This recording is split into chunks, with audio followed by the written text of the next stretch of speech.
Hey everybody, what's up and welcome back to today's video guys. And today guys, I'm going to go and be showing you how to tag products in Reels on Instagram.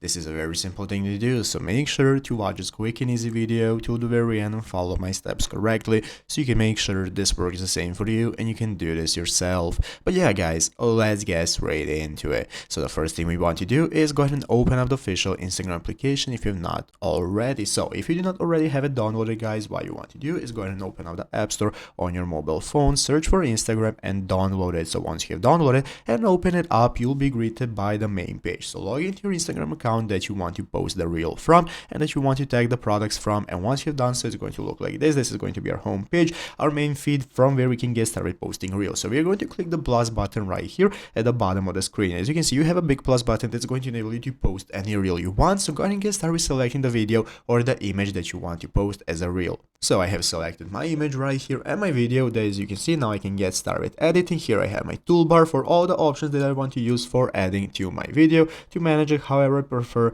And guys, now I can get started with tagging products. So all we need to do is click the next button until we get to the last option right here, from where we can get started with tagging people and adding a location. If you are in a country that supports Instagram shops, from which you can go ahead and get started tagging products, there is going to appear a button right here under tag people to tag products. Currently I am not in a supported country, so I do not have the button to go ahead and tag a product, but if you are in one, you'll go ahead and be able to do so from right here. So click tag product, select the shop and the product, and you're going to go and be able to add it to your reel, and it's easy as that. So I hope this video was helpful. If it was, make sure to leave a like, subscribe to the channel. So guys, thanks for watching, take care and bye.